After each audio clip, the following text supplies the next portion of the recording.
এই পরিস্থিতির কারণে যদি আপনি বিপদে পড়েন তাহলে কিভাবে আপনি সেনাবাহিনীর আপনি সহযোগিতা চাইবেন।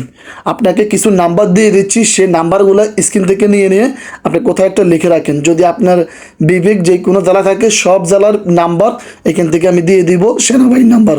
যদি আপনি কোনো রকম বিপদে পড়েন তাহলে এই নাম্বারগুলোতে ফোন দিয়ে আপনি সেনাবাহিনী কিন্তু সহযোগিতা পেতে পারেন। তো এখান থেকে প্রথমত আপনারা দিয়ে দিচ্ছি বরিশাল বিভাগ। আপনারা যদি বরিশাল থাকেন তাহলে এই বরিশালের এই নাম্বারগুলো আপনারা লিখে রাখেন। চট্টগ্রাম বিভাগ, যদি চট্টগ্রাম বিভাগ হয়ে থাকেন তাহলে এই লক্ষ্মীপুর এবং কি নোয়াখালী সবগুলো জেলার এখান থেকে সেনাবাহিনীর নাম্বারগুলো দেওয়া আছে। সাথে সাথে বিপদ হলে আপনি নাম্বারগুলোতে ফোন দিয়ে সহযোগিতা পেতে পারেন। তো এখান থেকে পরবর্তী লেখা আছে এখানে ঢাকা বিভাগ। আপনি যেই বিভাগে থাকেন সেই বিভাগের নাম্বারগুলো আপনি লিখে রাখেন, আপনার কাজে লাগতে পারে অথবা অন্য কারো কাজে লাগতে পারে, ঠিক আছে। এখান থেকে সব বিভাগের নাম্বারগুলো দেওয়া আছে সেনাবাহিনীর। বর্তমানে এখন কিন্তু পুলিশের সহযোগিতায় পাবেন না, কারণ পুলিশের এখনো কোনো কিছু ঠিক হয়নি।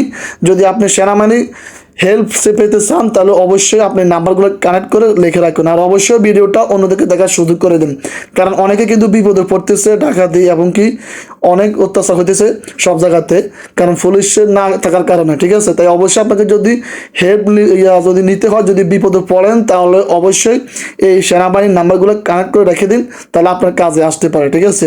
আর ভিডিওটা আপনাদের ফেসবুকের প্রোফাইলে শেয়ার করে দিন, তাহলে শেয়ার করে দিলে অন্যদেরকে দেখার সুযোগ করে দিলে অন্যরা যদি বিপদে পড়ে তাহলে এই নাম্বারগুলো পেতে পারে আপনার রসুল্লাহ।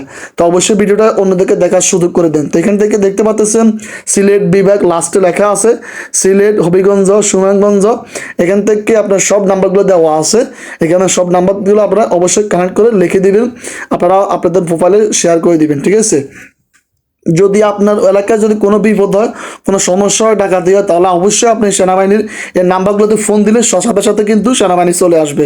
সবাই ভালো থাকবেন, আসসালামু আলাইকুম।